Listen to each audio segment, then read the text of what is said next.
tips buat kalian yang pengen Ausbildung dan tinggal di Jerman. Jadi menurut pengalaman aku ya, yang aku rasain, khususnya aku sebagai acubi atau orang yang ikut program Ausbildung gitu, yang aku rasain tipsnya yang bisa aku kasih ke kalian. Yang pertama, kalian itu harus nyiapin mental kalian. Itu yang paling penting sih. Selama di sini aku ngerasa ternyata modal utama aku di sini tuh bukan uang atau asal punya uang terus kamu bisa ke sini terus semuanya beres gitu, enggak.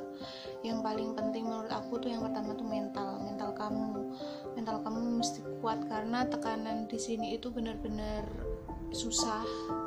Apalagi kan kalau misal kamu ikut program Ausbildung itu waktu kamu terbagi buat sekolah sama kerja gitu kan, dan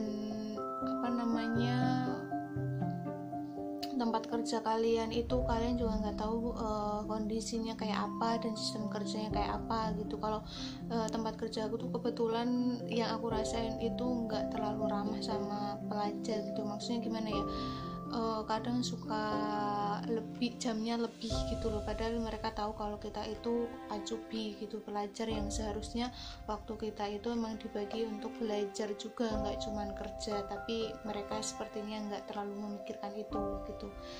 So mental paling penting.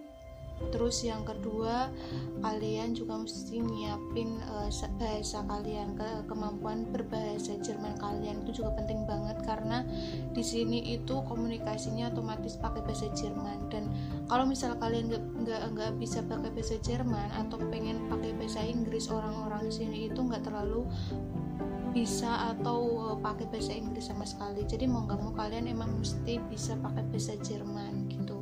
Terus tips yang ketiga adalah kalian itu mesti siap beradaptasi dengan lingkungan baru, khususnya buat kalian yang muslim. Di sini aku ngasih pesan buat kalian, karena itu tantangan sih buat aku juga pertama datang ke sini. Gila, ternyata susah juga gitu kan. Culture shock banget aku. Ternyata aku nggak mudah gitu menjalanin hari-hariku sebagai seorang muslim di sini, karena kan otomatis kita lebih dekat dengan kultur mereka yang minum alkohol gitu. Terus beberapa temen aku bahkan ada yang pakai obat-obatan kayak gitu. Jadi buat aku tambah ini bukan dunia aku. Jadinya aku nggak mau dan nggak pengen deket sama orang-orang yang pakai begitu, karena itu benar-benar buat aku fatal banget sih.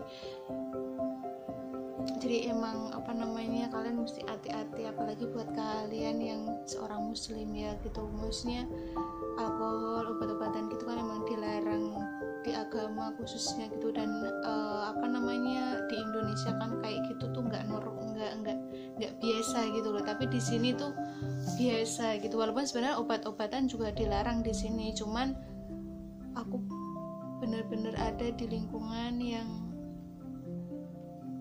ternyata ada teman kerja yang pakai kayak gitu. Gila, parah sih menurut aku. Itu sih kalian mesti jaga diri kalian biar nggak ikut-ikutan masuk ke dunia kayak gitu. Berat banget sebenarnya aku ngomongin ini tuh, tapi emang kenyataannya gini gitu. Maksudnya aku sekarang di sini lebih dekat dengan dunia kayak gitu, lebih dekat dengan alkohol, lebih dekat dengan hal-hal yang sebelumnya aku nggak pernah tahu sama sekali gitu ya. Walaupun demi Allah sampai sekarang aku juga nggak pernah nyobain alkohol tuh rasanya kayak apa, setetes pun aku juga nggak pernah nyoba. Kalaupun misal ada alkohol masuk ke tubuh aku tuh, itu pun karena aku mungkin nggak sengaja atau nggak tahu sama sekali, entah dari makanan yang aku makan atau apa. Tapi sebisa mungkin aku selalu nanya sih kalau mau makan sesuatu gitu ya. Tapi pernah makan kue gitu karena nggak tahu, ternyata itu dibikin dari air likor gitu. Salah satu itu salah satu snaps gitu di sini. Ini tuh nyesel banget aku, dan aku nggak mau makan lagi gitu. Benar-benar keimanan kamu sebagai seorang muslim tuh ditantang di sini. Aku nggak bisa sih, jujur aku nggak bisa deket-deket sama barang-barang kayak gitu. Buat aku susah banget, buat aku sendiri tuh susah banget. Jadi buat kalian yang pengen kesini, please pikirin bener-bener kalian siap nggak ngadepin dan hidup berdampingan dengan hal-hal yang mungkin di Indonesia nggak pernah kalian deketin gitu. Terus yang keempat, selain beradaptasi dengan lingkungan baru, khususnya yang selanjutnya adalah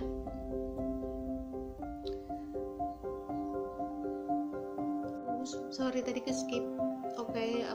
Tips yang keempat, mending mandiri atau pakai agen sih Kak. Jadi ada beberapa orang yang DM terus komentar juga di Facebook maupun di Instagram, aku tanya, kamu pakai agen atau mandiri, terus mending apa gitu. Jadi aku mau ngasih saran ke kalian, mending mandiri aja. Kenapa? Sebelumnya aku mau jelasin kelebihan dan kekurangan misal kalian pakai agen menurut pendapat aku. Jadi kalau misal kalian pakai agen itu, kelebihannya adalah kalian nggak perlu ribet ngurus kontrak kerja kalian, nggak perlu ribet ngurus asuransi yang bakal kalian pakai di sini, nggak perlu ribet daftar ini itu segala macam sendiri, terus cari-cari tempat kerja sendiri gitu. Kalian nggak perlu mikirin itu karena semua udah beres sama diurus sama agennya. Pokoknya kalian tahu beres aja, tahu-tahu udah ditempatin menjadi tempat itu gitu kan. Terus kekurangannya, kalian tuh nggak bisa milih. Jadi nggak bisa milih jurusan. Kayak yang agen aku pakai itu kan dia cuma buka jurusan 2, gastronomi sama Altenpflege. Gastronomi itu di hotel dan restoran, sedang Altenpflege itu di panti jompo. Sebenarnya 2 jurusan itu seawalnya aku nggak tertarik, cuman ya pengen tahu aja, penasaran, pengen nyoba aja, ya udah nyoba aja gitu kan. Taunya aku tetap nggak nyaman. Itu kedua kalinya dalam hidup aku salah jurusan. Yang pertama aku salah jurusan kuliah, yang kedua salah jurusan Ausbildung. Malah jadi curhat. Ya emang itu sih. Ya tapi karena aku pengen nyoba, ya udah buat pengalaman ya kan. Seenggaknya aku udah ngerasain tinggal di Jerman gitu. Terus habis itu kekurangannya, kalian nggak bisa milih jurusan. Terus lagi kalian tuh nggak bisa milih tempat yang pengen kalian masukin gitu. Kalian nggak bisa milih tempat. Jadi mau nggak mau ya udah di situ, betah nggak betah, suka nggak suka, ya udah jalanin aja karena kalian terikat kontrak juga kan. Terus kalau mau pindah itu ribetnya minta ampun, urusannya rempongnya minta ampun. Lagi banyak juga teman-teman aku yang kena masalah, yang gajinya nggak dibayar lah, dicicil, jam kerjanya gila-gilaan sampai 14 jam, 8 tahun, pokoknya ribet banget. Sebenarnya juga di tempatku juga nggak mulus-mulus banget sih, masalah juga, tapi ya begitu keadaannya.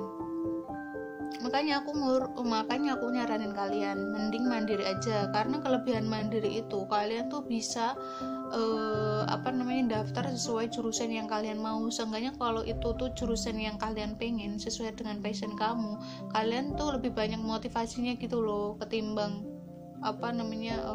sedihnya gitu. Paling nggak ini kan yang aku pengen, emang jurusan ini yang aku pengen gitu. Menurutku lebih banyak motivasinya karena jurusannya yang kamu pilih sendiri dan kalian memang tertarik gitu loh. Kalau aku dulu nggak terlalu tertarik karena ya udah aja gitu, pengen nyoba gitu kan, banyak berhadiah tahu lah gitu. Terus habis itu jadi aku saranin mandiri ya, karena banyak tadi kalian bisa ngatur kalian bisa milih jurusan yang kalian pengen, terus kalian bisa milih tempat di mana kalian mau Ausbildung, terus kalian juga kayaknya juga bisa negosiasi gaji juga gitu, nggak ditentukan. Kalau lewat agen kan udah ditentukan, kontrak turun ya udah ada gaji segitu gitu. Terus habis itu kalian kalau misal mandiri tuh lebih puas kayak ini gitu, bisa semuanya diurusin sendiri gitu kan, puas gitu kan, puas dan mengapresiasi diri sendiri, bisa mengapresiasi diri sendiri gitu kan, tanpa bantuan orang lain gitu, nggak bayar gitu kan. Tapi mungkin emang kalian mesti bayar tiketnya pribadi dari awal sendiri, aku nggak tahu betul sih, tapi ya tergantung negosiasi kamu sama arbeit givernya, kali arbeit givernya mau bayarin tiket pesawat kamu kan, nggak ada yang tahu ya rezeki orang. Tapi tetap sih aku menyarankan mandiri gitu. Tapi ya itu tadi sih, kamu memang mesti pinter banget bahasa Jermannya, karena kan negosiasinya harus pakai bahasa Jerman ya, nggak bisa pakai bahasa lain gitu. Nah setahu aku orang-orang Jerman tuh bahasa Inggrisnya nggak terlalu ini, nggak semuanya mau pakai bahasa Inggris, mereka pengennya bahasa Jerman gitu. Oke, terus tips yang kelima adalah mengatur keuangan. Kalian ya kalau udah di sini otomatis kan kalian pakai mata uang euro, dan itu emang mata uangnya euro itu kalau misal dirupiahin banyak sih, karena kan dikali 16.000. Cuman kalau udah di sini ya udah, kalian tuh apa-apa juga mahal, apa-apa harganya minimal 1 euro gitu loh. Sama aja, mau setinggi gaji kalian juga pengeluaran kalian juga tinggi gitu, kayak naik bis gitu sekali jalan 8 euro itu udah 100 lebih gitu sekali jalan loh ya itu. Pulang pergi sih ya, pokoknya transportasi mahal semua dikali 16.000 lah. Jadi kalian mesti pintar-pintar ngatur uang, jangan dikali ke rupiah gitu, karena ya di sini kamu digaji euro tapi pengeluaran kamu juga pakai euro gitu, apa-apa mahal ya. Kalau misal Ausbildung emang sih kamu bisa makan di restoran, di kantor gitu 3 kali sehari, jadi nggak perlu keluar uang buat konsumsi. Tapi kan nggak semua orang doyan makanan sini, kayak aku tuh nggak bisa makan makanan sini terus 3 kali sehari gitu, bingung mau yang aku makan tuh apa, soalnya aku nggak cocok sama makanan sini. Jadi mau nggak mau aku harus masak sendiri, dan itu otomatis kan ngeluarin uang juga kan buat kebutuhan pangan gitu kan. Jadi ya mesti pinter-pinter ngatur uang gitu. Terus budaya orang Indonesia dan kebanyakan teman-teman Ausbildung yang bareng sama aku itu juga anak-anaknya tuh ngirim uang ke Indo, jadi ngirim uang buat orang tuanya di Indo. Otomatis kan kalian juga mesti bagi pendapatan kalian buat kalian sendiri terus buat orang tua. Nah aku buat orang sini kayaknya itu aneh ya, karena masih belajar ngapain ngasih duit ke orang tua. Jadi aku tuh pengalaman pernah ngobrol sama teman-teman kerja, nggak sengaja gitu cerita terus mereka kaget waktu tahu aku tuh ngirim uang buat orang tua aku. Ngapain kamu ngirim uang buat orang tua kamu kan masih belajar, orang tua kamu kan harus kerja gitu. Terus emang kenapa, emang budaya kita gitu, kalau kita udah kerja seenggaknya kita udah berpenghasilan ya nggak masalah ngasih orang tua itu, bukan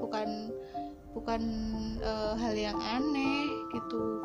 Tapi ternyata orang sini nggak kayak gitu. Jadi anak-anak sini kalau emang udah keluar, udah dewasa, udah bisa cari uang sendiri ya udah gitu, uangnya buat anaknya sendiri, nggak buat orang tua. Itu sih. So buat kalian yang pengen kesini terus ada rencana buat ngirim duit buat atau membantu saudara, membantu orang tua, aku ngerti banget. Dan yang aku pengen kasih tahu yaitu kalian mesti pintar-pintar ngatur uang kalian buat kebutuhan kalian sendiri, buat tabungan kalian sendiri, dan buat orang tua kalian. Jangan pernah mikir gaji di Jerman kan pakai euro otomatis tinggi, kalau misal dirupiahin pasti tinggi banget. Iya emang tinggi, tapi pengeluaran juga tinggi. Kita per bulan aja ya, nih aku kasih tahu, per bulan aja aku mesti bayar pajak tuh 200 euro atau sekitar 3,2 juta. Itu buat asuransi kesehatan tiap bulan. Terus habis itu aku bayar rumah 250 euro. Itu kalau dirupiahin juga sama aja 3,2 tambah 804 juta. itu udah berapa uang sendiri, jadi sisanya ya buat makan, buat nabung, sama buat ngirim orang tua. Jadi mau gaji kalian itu kayaknya banyak, sebenarnya juga enggak, sama aja. Jangan pernah berpikir hidup kalian bakal kayak raja dan ratu ya di sini, justru mesti hemat. Apalagi kayak aku nggak bisa makan makanan orang Jerman, otomatis aku mesti masak, mesti beli sendiri ya kan, ngeluarin uang lagi. Terus kebutuhan cewek lainnya, tahu sendiri cewek itu kebutuhannya banyak banget, sama aja. So kalau mau punya keinginan buat tinggal atau belajar di sini, pikirin bener-bener, soalnya nggak gampang. Jerman tuh lebih susah, lebih keras ketimbang di Indo, jujur aku mesti ngomong itu sih. Mental kalian bener-bener diuji di sini tuh. Dan aku ngerasa susah, buat aku sendiri ngerasa kesulitan gitu, padahal aku udah belajar bahasa Jerman ya, aku ada basic bahasa Jerman 4 tahun, tapi walaupun aku bisa ngomong pakai bahasa Jerman, kalau mental aku tuh nggak sanggup, ya udah aku sekarang sakit gitu loh, maksudnya sakit dalam arti tekanan mental gitu kan. Bener-bener aku saranin ke kalian yang mau kesini, bener-bener dipikirin bener-bener, ditimbang baik dan buruknya, khususnya kalau kalian tuh muslim ya kan. Muslim nggak semuanya muslim yang patuh dan tak sama perintah dan larangannya gitu loh. Maksudnya dia cuma muslim, kalau aku minum alkohol, aku ini terserah, itu mungkin lebih gampang buat orang kayak yang punya prinsip itu tuh terserah sih. Cuman kalau buat aku tuh susah karena aku mau menjauhin itu gitu loh. Aku nggak mau minum alkohol, aku nggak mau makan babi, terus aku ngerasa kesulitan juga buat cari waktu sholat gitu. Itu yang bikin aku nggak betah di sini sebenarnya, itu sih ya. Buat pengalaman aku selalu mencari motivasi dari manapun, khususnya